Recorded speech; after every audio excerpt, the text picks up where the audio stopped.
sepanjang masa sampai detik ini, bagi kita yang belum mengenal pengajaran-pengajaran yang ada kaitannya dengan dinul haq yang diajarkan terhadap ruhaniyah, mengapa kita selalu lalai pada Allah? Sepanjang sejarah, ketika saat ruhaniyah belum menerima dan mengamalkan dinul haq, mengapa kita selalu lalai pada Allah? Tidak hanya kita di luar aktivitas sholat, bahkan di dalam sholat pun kita lalai terhadap Allah. Mengapa? Ini satu persoalan yang amat besar, tetapi dibikin kecil oleh umat manusia, khususnya umat Islam. Saya ulangi, ini persoalan yang amat besar tapi dibikin kecil oleh umat Islam di seluruh dunia. Akhirnya apa? Sibuklah dia berai njobo. Tahu berai njobo? Sibuklah dia apa berai, Pak? Berhias jasmania.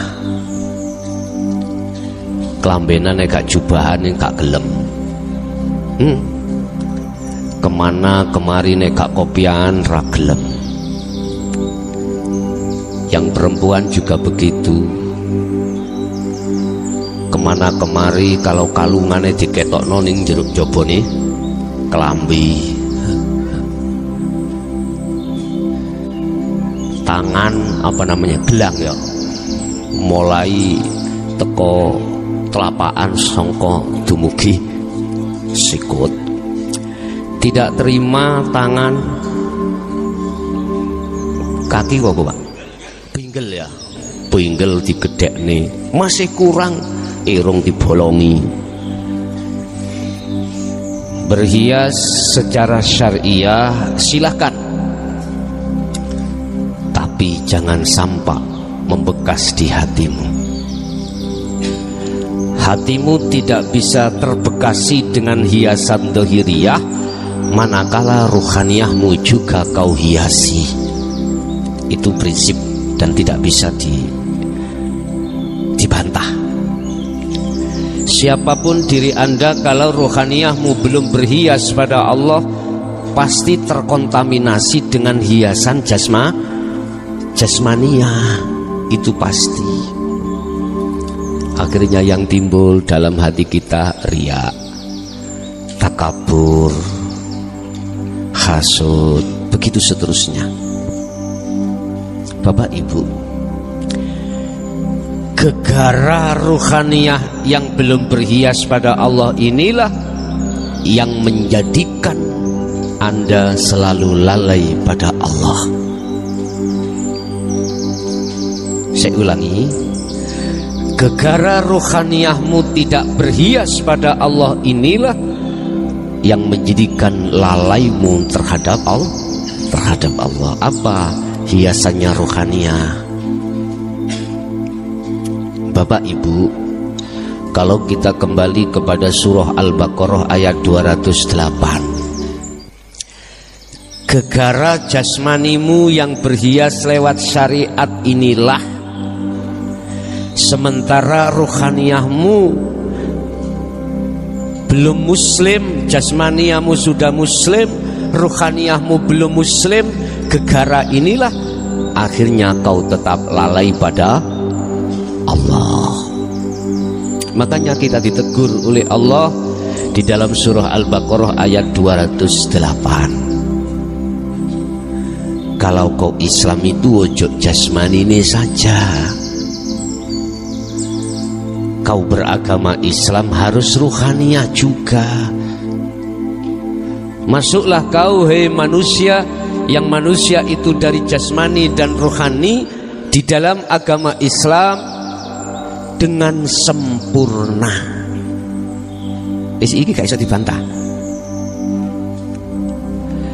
Berarti kesempurnaan Islam itu terletak pada rohaniyah, sudah sampai makrifat pada Allah. Makanya syariat, thariqat, hakikat dan makrifat, ini kesempurnaan Islam. Jangan terlebih dahulu kau mengakui Islammu sempurna dengan dasar secara syariah kau sudah patuh, wajib dilakoni, perintah dijalankan, larangan ditinggalkan. Secara fisik Anda sudah maksimal melakukan hal ini, jangan buru-buru Anda mengatakan Islammu sudah sempurna, manakala rohaniyahmu itu belum mengenal hakikat dan makrifat. Belum. Gak percaya buka Al-Baqarah 208. Lah hakikat makrifat itu mengajarkan rohaniyahmu untuk bisa kembali pada Allah. Sambung. Makanya beat ini besok itu bukan besok meneh. Engko besok tafsirannya besok meneh. Itu adalah bisa dikatakan mengislamkan rohaniyahmu atau menyambungkan talinya ruhmu terhadap Allah. Dah.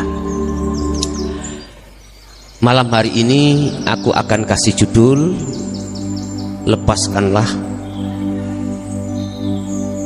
hijab antara rohaniyahmu dengan Allah.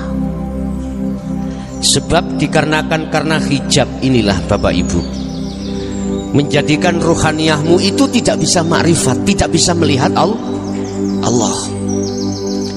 Padahal Allah sudah jelas dikatakan sesungguhnya Allah itu Al-Haqqul Mubin.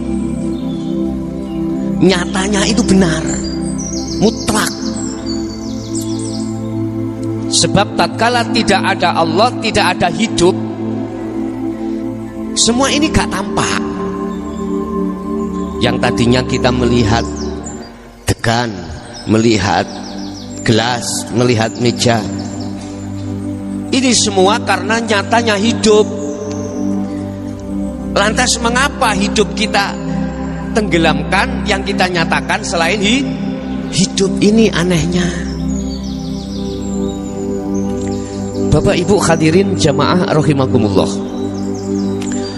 Terus bagaimana caranya saya untuk membuka aura di dalam ruhaniyah saya sehingga bisa langsung makrifat pada Allah? Hal ini berkenaan dengan surah Al-Baqarah 256 257. Tetapi sebelumnya izinkanlah kami akan memberikan satu nasihat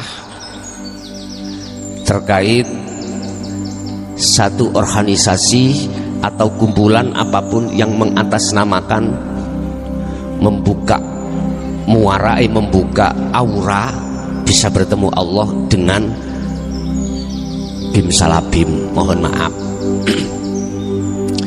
Setahu saya untuk membuka aura terkait makrifat pada Allah itu tidak bim salabim. Tetapi kalau membuka aura mata hati terkait maqam mukasyafah memang bisa bim salabim. Gak usah 5 menit, 3 menit bisa. Tetapi kalau membuka aura di maqam musyahadah, mohon maaf kalau ada yang mengatakan, bim salabim mulai sejak zaman Rasul siapa, kekasih siapa, kekasih Allah siapapun, itu harus melewati birriyadati wal azkar. Seperti itu, riyadhah dan berzikir. Cuman yang dimaksud berzikir ini bukan zikir yang kita menyebut-nyebut nama, bukan. Bapak Ibu hadirin, oleh sebab itu barangkali ada yang mengatasnamakan pembuka aura di musyahadah. Saya hanya bisa kasih nasihat. Nanti ujungnya adalah materi. Aku yakin ujungnya adalah materi. Ternyata itu pembuka di dalam makom mukasyafah. Kalau membuka di dalam makom mukasyafah 5 menit bisa, dan atau 3 menit aja lah bisa, begitu. Oke, kita kembali kepada materi. Bukalah, singkirkanlah, robohkanlah pembatas antara ruh dengan Allah. Sebab dengan pembatas inilah ketika Anda sholat gak akan bisa kau ingat pada Allah, gak akan bisa kau makrifat pada Allah, karena tertutup dengan sesuatu. Dalam bahasa Islam, oleh karena Islam kita masih Islam KTP, ya, Islam jasmani, ruhaniyahnya belum kita Islamkan, yang disebut Islam sejati. Mohon maaf, gak bisa Pak.